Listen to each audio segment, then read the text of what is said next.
Good morning, comic book fans. Welcome back to Comics in 5 Minutes. I am your ever-loving host, Shorty, and it's a Saturday review because late bloody delivery. Sorry, too much swear there. But lots of ones I delivered this week, and I had stuff that I wanted to read and review. So yes, you're getting an extra bonus episode, and we're doing Seven Swords from Aftershock Comics. And it's an interesting one because it's riffing off the Three Musketeers, a novel I read a few years ago, quite enjoyed. There's one thing I didn't particularly like about it. And it's kind of with hindsight, looking back, I realised that I was wrong not to enjoy that particular part of the comic book, because they have this almost magical elixir, which means that when they hurt themselves, they can drink it and it heals them quicker and gives them, like, some kind of rowdy boisterousness. It struck me at the time, like, setting this thing in quite a well-researched historical period and having that just felt unusual. It kind of like just gave an excuse to just go off and be adventurers instead of actually worrying about repercussions. But with hindsight, it was just an early adaptation of something which would then become a staple of pulp fiction, which then became superhero comic books, which then just became comic books. And I'm like, right, okay, with hindsight, that was actually a really cool idea. And it sets up the Three Musketeers to be a first kind of generation superhero pulp team. And I'm like, yeah, okay, reevaluating it, really cool. But when you're doing a comic book, inspired by, not really based on, it's not like it's a retelling of the story, it's actually set afterwards. Do you approach the source material for your tonal notes, or do you look at the more popular versions of it? Because I'm willing to bet there's quite a few people who are watching this right now who have seen a Three Musketeers movie but have never read the book. I know for most of my life that was true. I think I only read it, I don't know, 8-9 years ago, maybe a tiny bit longer. But I'd seen so many movies, including a rather wonderful, gloriously stupid steampunk version, which was great. So with all of that, like all different versions of it, which one do you go for? And I think they've made the right choice here of taking quite a lot of the just high adventure beats from the original, but they're also changing up a lot. Because the story is actually D'Artagnan, Comte D'Artagnan, basically going around trying to find Colonel Richelieu, who's got some mystic sword that was used by demons to fight angels. Yes, it's kind of crazy. And he's getting a team together.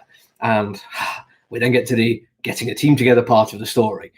And it actually is done in a way I quite like, because there's an awful lot of jumping around. At some points, it gets a little bit distracting. Like over 4 pages, there's 4 different scenes. And not all of them even involve each of the people coming towards it. I mean, it's called Seven Swords, but you only really meet 4 in this first one.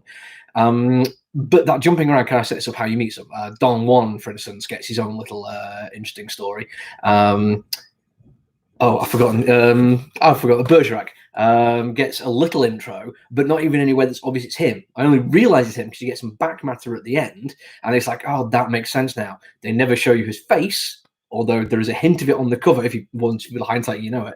But it's like the moment you would just show his face, you know exactly who it is. Even Don Juan, you don't really know 100% who he is. It's just knowing literary figures, it kind of comes together. And the fact that they are mostly picking literary figures gives it an almost League of Extraordinary Gentlemen feel to it. But I imagine they would have struggled to find any kind of feminine representation within literature from the time period, or even about the time period. There's really not that many heroic female characters. Villainesses, absolutely chock full of the fellas, or not fellas, sorry. But they didn't really have much of a pool to select feminine characters from. So it actually went to history, and I saw the name of this person, and it rang the tiniest of little bells, and I had to go and do some Googling, so I couldn't be happy until I found out who it was. And it's, not from any story, real person, went around being amazing for quite some time, traveled the world, and was awesome. And it's like, right, okay, cool, put them in. That makes perfect sense to me. It was just still got 3 more to find out, and I kind of like that they are doing it this way. Usually I'm not a fan of that let's get the team together kind of stuff, but instead of doing that, mostly what they're doing is just showing you what the team is up to, and I'm hoping there'll be a really nice, easy explanation about why they come together. Now, after all that, I've not really spoken much about the writing and the art. The writing is everything I want it to be. Is it excellent? Is it going to blow your socks off? No, but it doesn't need to. When you're just dealing with the dialogue of it, it gets everything accurate. As accurate as kind of like looking back on it rather than being of the time period. It all feels very authentic in a way that I quite enjoy.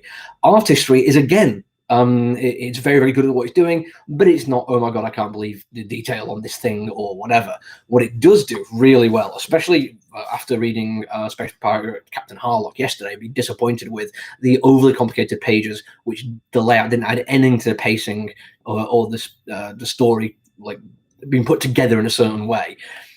This one page with its 6 little box outs, but actually an awful lot of action going on there, shows time and action brilliantly together. Yes, the artwork isn't, glorious in all manner of ways. It's really good and perfectly competent. But more than that, the artist knows how to use the medium and uses it well and effectively.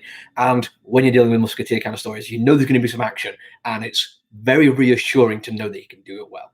Okay, that's it for me. Done for the week now. I'll be back on Tuesday, which hopefully will have actual stock that we can talk about. Until then, everyone, stay safe, look after each other. Bye.